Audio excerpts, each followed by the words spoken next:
Comissão de Orçamento rejeita contas de 2016 do TCE. Parlamentares sabatinam candidato à vaga de conselheiro do Tribunal de Contas. E plenário aprova a criação do Refúgio de Vida Silvestre Estadual na Serra da Estrela. O Jornal da Alerj está começando agora.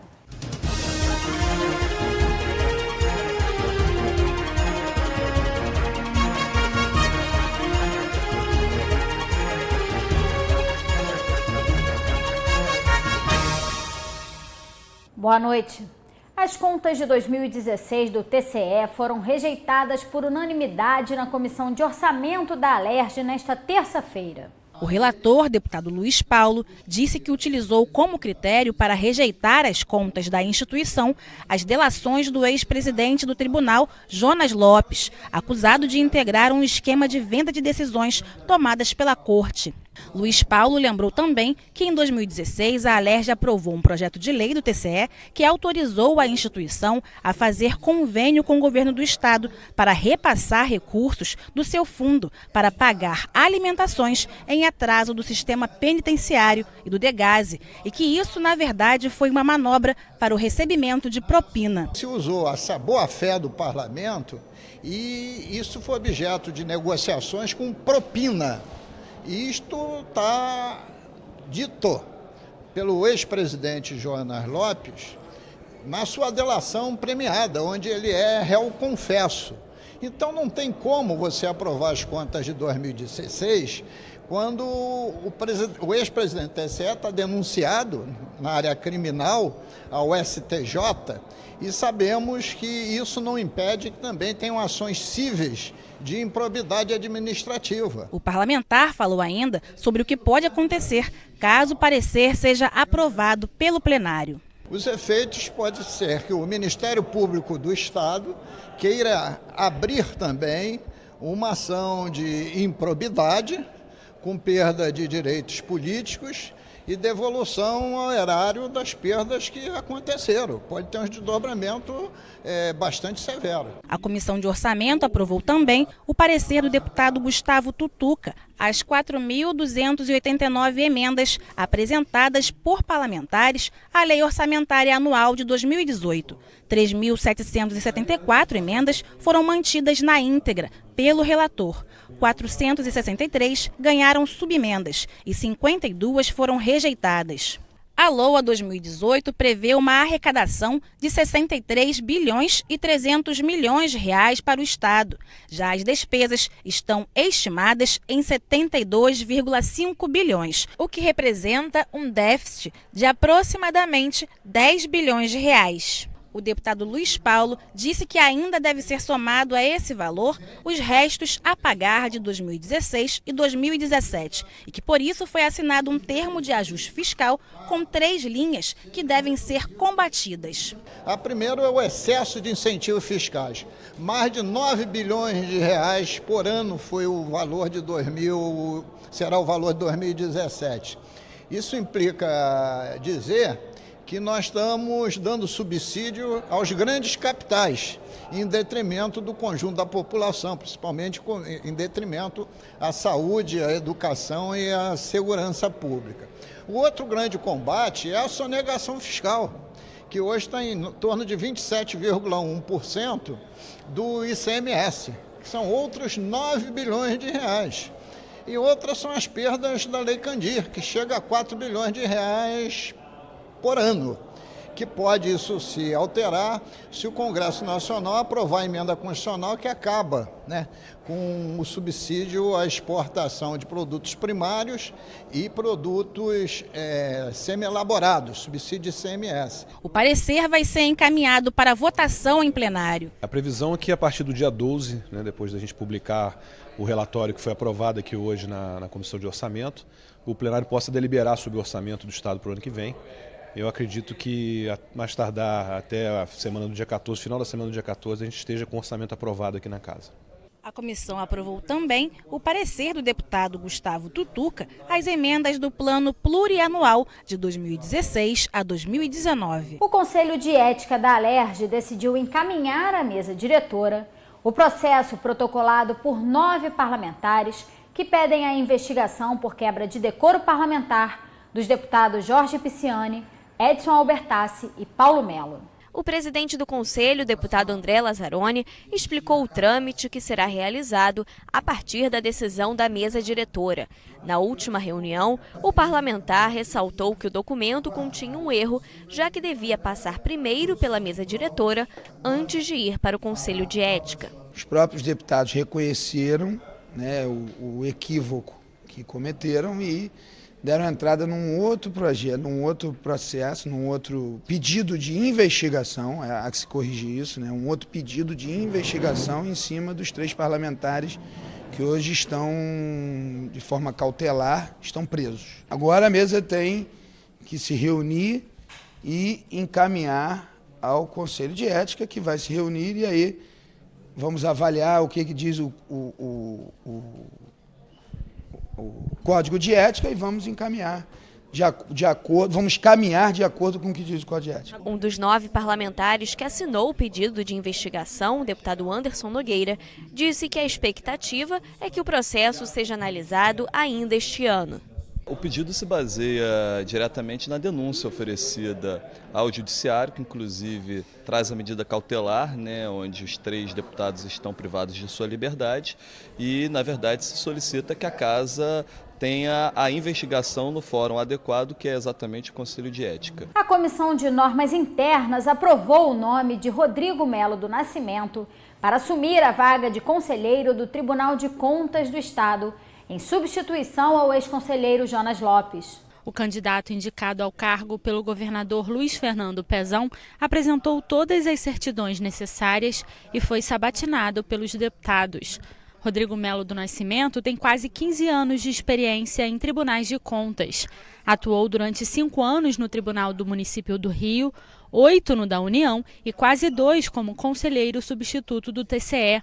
Ele destacou a importância de ampliar a interlocução entre os poderes. Durante a minha sabatina, eu externei esse entendimento de que o Tribunal de Contas do Estado, já há uma interlocução do Tribunal de Contas do Estado, é bom que se diga, com esta casa, com a Assembleia Legislativa, com as câmaras municipais e com as prefeituras, mas eu gostaria de dar minha contribuição para que de alguma forma isso seja aprimorado, para que essa interlocução seja aprimorada por meio, quem sabe, da criação de uma assessoria parlamentar.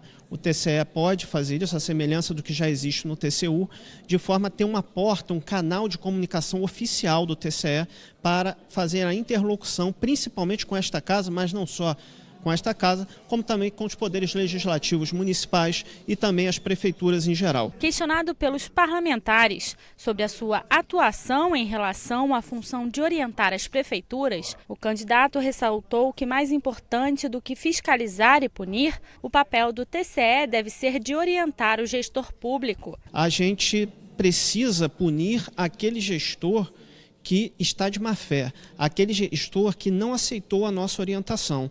Mas a maioria dos gestores, eles querem acertar. A maioria dos gestores estão de boa fé.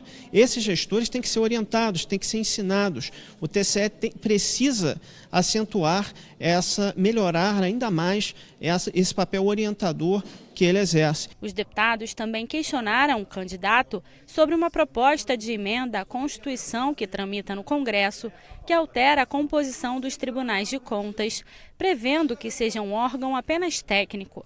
Rodrigo Melo defendeu a diversidade da composição dos tribunais. A gente pode ter um tribunal composto pelos ditos técnicos e pelos ditos políticos. Eu digo ditos porque qualquer conselheiro, pelas regras constitucionais atuais, qualquer conselheiro precisa passar por um processo político para se tornar conselheiro.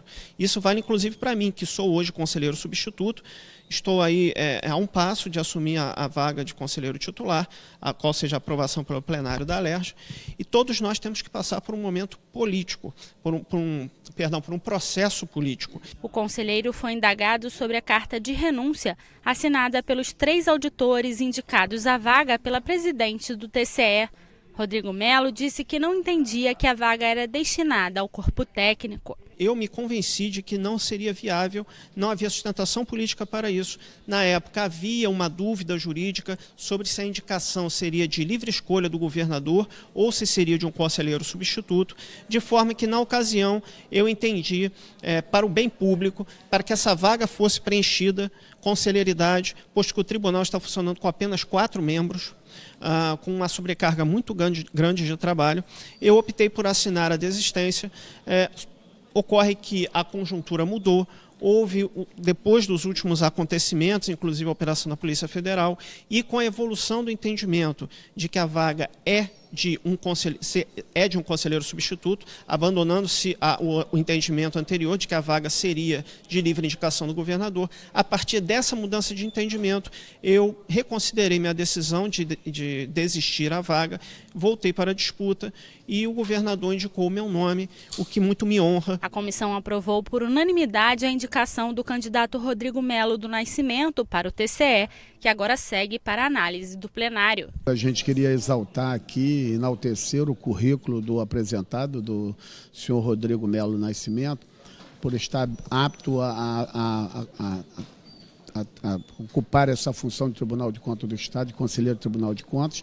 Agora, esse nosso parecer ele vai ser apresentado quinta-feira, às 14 horas, numa sessão extraordinária, para ser votado pela plenário da Assembleia. Caso a maioria simples, né, aprove o seu nome, certamente será homologado o nome do senhor Rodrigo Melo Nascimento como conselheiro do Tribunal de Contas do Estado. A dívida da Varig com o Fundo de Pensão Aeros e com as indenizações dos funcionários demitidos já poderia ter sido quitada caso a empresa tivesse recebido os recursos da ação de defasagem tarifária em função do congelamento do valor das passagens aéreas pelo governo federal na década de 80. A informação foi passada à CPI da Varig nesta terça-feira. Especialista do BNDES e o ex-gestor judicial da empresa prestaram esclarecimentos sobre a venda da Varig e o plano de recuperação judicial da companhia durante audiência pública da CPI na Alerj. O ex-gestor judicial da companhia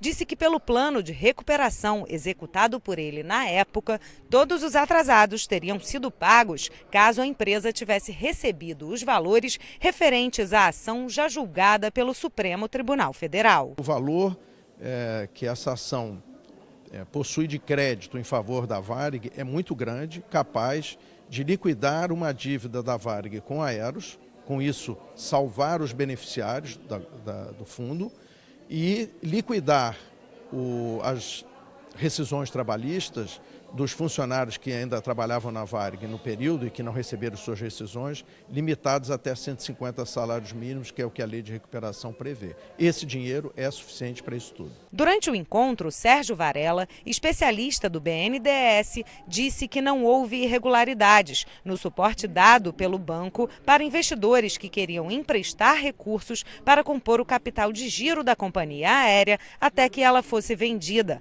Mas, para o vice-presidente da Associação de Pilotos da Varig, as ações do banco na época são questionáveis. O questionável na atuação do BNDES foi impedir que os credores tomassem as decisões sozinhos sobre o que iam fazer, sob a falsa alegação de que iriam promover uma solução que os ativos vem Varig logo fossem vendidos a preço justo de mercado. Para o deputado Paulo Ramos, presidente da CPI, está claro que houve irregularidades na venda da companhia e que os ex-trabalhadores não podem ser punidos. Está evidente que o caso Varig foi uma grande maracutaia. Nós estamos com dados concretíssimos, né, de que houve uma manipulação muito grande e que o sofrimento hoje está sendo suportado pelos ex-funcionários da Varig.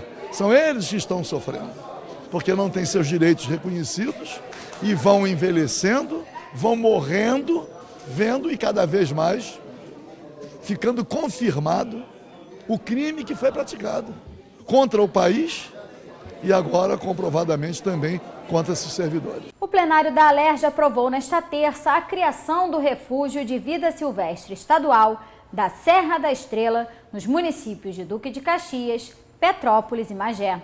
A proposta do deputado Carlos Mink prevê a preservação de remanescentes da Mata Atlântica e a formação de um corredor ecológico com outras unidades de conservação do Estado.